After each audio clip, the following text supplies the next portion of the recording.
Hello everyone. अगर आपको ये वीडियो पसंद ना आए तो एक ही सेकंड में इसको स्किप कर दीजिएगा। मैं कुछ बहुत ही ज़रूरी बात आपको बताने जा रही हूँ। जब भी आप कोर्ट में केस लड़ते हैं, घरेलू मैटर्स, स्पेसिफिकली डिवोर्स मैटर्स, किसी भी पक्ष को जब सुना नहीं जाता है और उन पर बार बार किसी भी तरह की कॉस्ट लगा दी जाती है, जैसे अपीयरेंस के ऊपर कि आप अपीयर नहीं हो पाए या आपके काउंसिल किसी वजह से नहीं अपीयर हुआ और उन्होंने कॉस्ट लगाकर आपके केस को बंद कर दिया, या वो आपको मौके नहीं देना चाहते कि आप अपने केस को पूरा प्लीड कर दें, तो आपको उस समय सोचने की बिल्कुल ज़रूरत नहीं है। आपको सीधा उन ऑर्डर से रिलेटेड हाई कोर्ट में जाना चाहिए और आपको बताना चाहिए कि आपकी क्या समस्या है और लोअर कोर्ट आपको किस वजह से नहीं सुन रही है।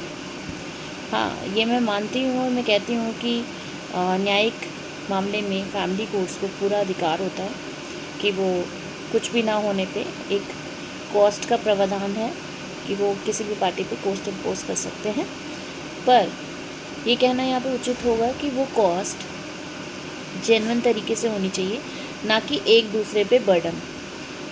मुझे बताते हुए बड़ी शर्म आ रही है। हमारे वकील समाज में कुछ लोग ऐसे हैं जो इस चीज़ को प्रोफेशन बना लेते हैं फॉर द बेनिफिट पर्पस, जो कि नहीं होना चाहिए।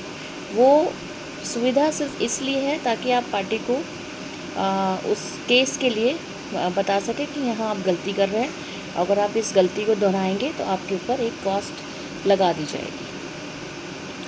हाल ही एक मामले में हमने डिवोर्स प्रोसीडिंग में अपने आप को अपीयर किया था, जिसमें हमने 2023 से अपीयरेंस मांग की और उस केस को चलते हुए लगभग 9 साल हो गए थे।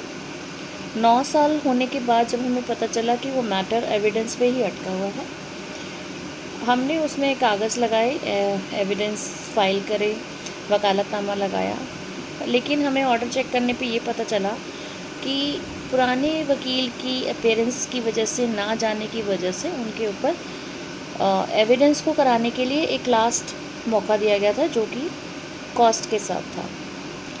somehow we filed that application evidence affidavit along with the वकालतनामा, और हमने उस पेनेटिव कॉस्ट को वेव ऑफ कराने के लिए एक एप्लीकेशन भी लगाई, लेकिन हमें नहीं सुना गया। बहुत सारे ऐसे मौके आए जहाँ पे हमने एविडेंस को लीड करना चाहा, पर ओवरऑल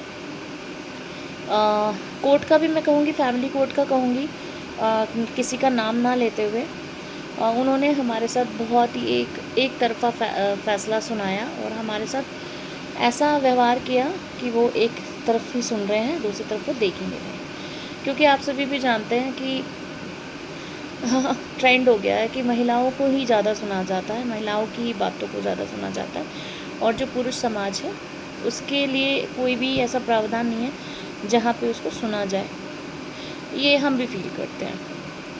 तो उस मामले में 10 साल होने के बाद हमने बहुत कोशिश करी कि उसको पूरा कर, समहाउ वो केस डिसमिस कर दिया गया।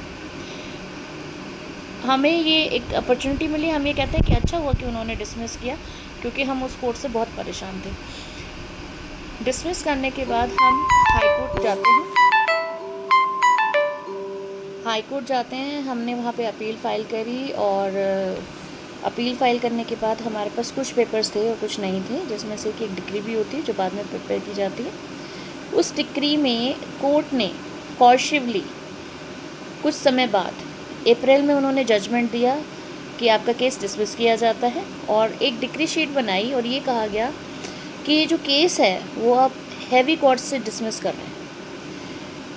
जब हमने अपील फ़ाइल कर ली, उसके बाद हमें पता चलता है कि कोर्ट ने हमारे खिलाफ़ 6 लाख से भी ज़्यादा की प्लीडर कॉस्ट लगाई है और सूट को डिसमिस किया है, जिसके लिए वाइफ रेस्पोंडेंट ने एग्जीक्यूशन लगाई है, और उस एग्जीक्यूशन में ये डिमांड की है कि जो उनका हस्बैंड है उसकी पेंशन्स को जब्त किया जाए और साथ ही अरेस्ट वारंट किए जाएं। उसी के लिए हमने हाई कोर्ट में अपील लगाई, और उसका आज हियरिंग में हम गए थे। वहाँ पे जो भी फैमिली कोर्ट में मैटर लगा था, तो मैटर हमारा जब भी टेकअप हुआ तो हमने कोर्ट को एस्टेब्लिश किया कि ये जो एग्जीक्यूशन है ये प्लीडर की फ़ीस है, जो कि अपने आप में हाई इन नेचर है, जो कि नहीं होना चाहिए। फैमिली कोर्ट को ऐसे फ़ैसले नहीं देने चाहिए जहाँ पे दूसरे साथी के प्रति वो खर्चा एक बर्डन बन जाए। समहाउ उस एग्जीक्यूशन के लिए हमने हाई कोर्ट से डिमांड की कि उसको स्टे किया जाए और हमारी अपील को सुना जाए। सुबह से मैं उस कोर्ट में देख रही थी कि बहुत सारे कॉस्ट इम्पोज हो रहे थे, लेकिन फिर भी मैं ये कहूँगी कि हमने अपने पक्ष को बहुत अच्छे से रखा, जिसमें हमने कोर्ट को ये समझाया कि ये किसी भी तरह का मेंटेनेंस ऑर्डर नहीं है और ये एक पेंशन है जिसको इलीगल मीन से कोर्ट रिकवर नहीं कर सकती, ना ही कोई वारंट ऑफ अरेस्ट इशू कर सकती है, ना ही उस व्यक्ति की पेंशन को अटैच किया जा सकता है, क्योंकि हाई कोर्ट ने सेल्फ कहा है कि पेंशन एक ऐसी सुविधा है एक बुज़ुर्ग के लिए जिसको किसी भी तरह से अटैचमेंट में नहीं लाया जा सकता। अगर कोर्ट ऐसा गलती से करती भी है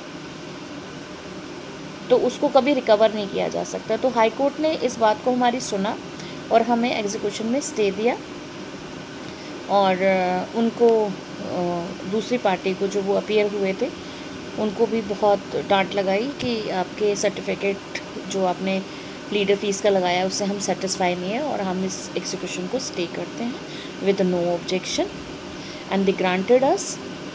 सो मैं हाई कोर्ट का बहुत ही तहे दिल से शुक्रिया करती हूँ कि वो किसी भी पक्ष की बातों को बहुत अच्छे से सुनता है और लॉ पे चलता है।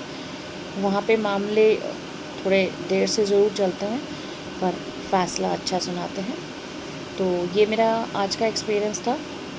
मैं नहीं जानती कितने लोग सफ़र कर रहे हैं, लेकिन अगर आप थोड़ी सी भी देर, कुछ समय भी, ज़्यादा देर मैंने इतना बोला नहीं है, कुछ देर भी आप इसको सुनेंगे तो हो सकता है आप भी कहीं फंसे हों, आपकी भी कोई ऐसी परेशानी हो।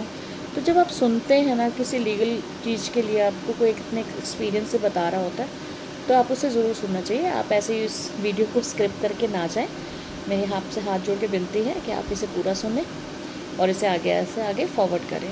हो सकता है आप नहीं तो कोई और आपका कोई जानने वाला हो जो इस प्रॉब्लम से गुजर रहा हो और उसको समझ ना आ रहा हो मैं क्या करूँ। कई बार हम लोग डर जाते हैं केस डिसमिस हो गया, अब आगे क्या।